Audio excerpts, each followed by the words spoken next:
आप लोगों को एक कहानी सुनाने जा रहा हूँ जो कि मेरे द्वारा लिखी गई है, जिसका शीर्षक है तीखी जुबान। जो कि इस तरह है। एक लड़का था जिसका नाम इलियास था। वह जब न तब गलत शब्दों का प्रयोग किया करता था।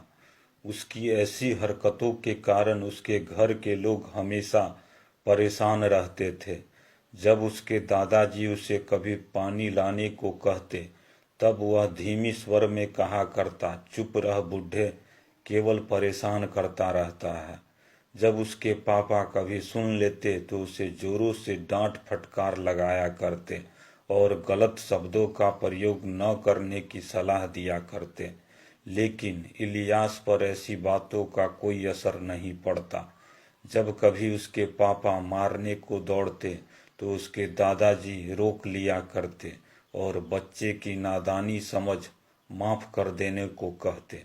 जब घर के लोग घर के पड़ोसी की कोई बात किया करते तो इलियास बातों के बीच में ही मोटू अंकल कह संबोधन किया करता, जिसे सुन उसके पापा लाल पीला हो जाया करते। यह सब देख उसके दादाजी इलियास को अपने पास बुलाकर उसके बालों पर हाथ फेरते हुए ऐसे गलत शब्दों का प्रयोग न करने की सलाह दिया करते।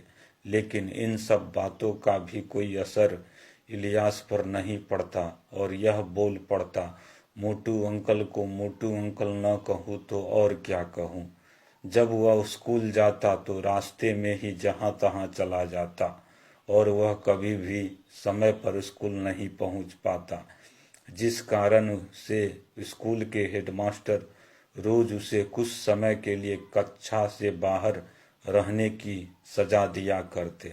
ऐसा होता देखकर इलियास ने रंग से काले दिखने वाले हेडमास्टर का नाम काला नाग तक रख दिया और अपने दोस्तों में खूब प्रचार करने लगा। जब इन बातों का पता स्कूल में चला तो कुछ समय के लिए उसे स्कूल से बाहर निकाल दिया गया। लेकिन ऐसी घटना का भी उस पर कोई असर नहीं पड़ा। एक बार इलियास को घर के किसी काम से अपने सगे संबंधी के पास जाना था, इसलिए वह सुबह सवेरे ही घर से निकल पड़ता है। कुछ पल इंतजार करने के बाद एक बस तो उसे मिल जाती है, जो कि यात्रियों से खचाखच भरी थी। वह धक्का मुक्की, गाली गलौज कर, कलमुहे आदि शब्दों का प्रयोग कर बस के अंदर तो चला जाता है, लेकिन उसे सीट नहीं मिलती। चेहरे से भला आदमी समझकर कंडक्टर उसे अपना सीट तो दे देता है, लेकिन वह सीट बस ड्राइवर के पीछे की सीट होती है। बस पग पग रुकती फिर आगे बढ़ती। इससे कई यात्री परेशान होकर अनाप शनाप पीछे से बोला करते। कोई कहता नौसिखुआ ड्राइवर, कोई कहता खटारा गाड़ी है, लेकिन यह सब आवाज बस के ड्राइवर के कानों तक नहीं पहुंच पाती। यह सब सुन इलियास को भी रहा नहीं जाता और वह झट से बोल पड़ता है, यह गाड़ी नहीं बैलगाड़ी है। यह सुनते ही ड्राइवर बस को रोकता और इलियास के कमीज का कॉलर पकड़ उसे बस से उतारता और लात घूंसों से इतनी बुरी तरह मारता कि इलियास पूरी तरह से चोटिल हो जाता है।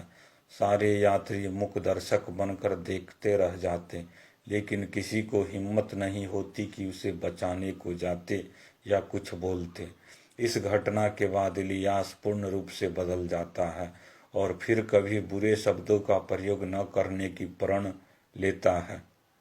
इस कहानी में हम देखते हैं कि कई लोगों ने ड्राइवर के लिए बुरे शब्दों का प्रयोग किया, लेकिन उन्हें कुछ नहीं हुआ, क्योंकि बुरे शब्द ड्राइवर के कानों तक नहीं पहुंच पा रही थी। लेकिन इलियास के द्वारा कहने पर वह घटना का शिकार हो जाता है। कहने का अर्थ है, हमें अपनी वाणी में गलत शब्दों का प्रयोग नहीं करना चाहिए।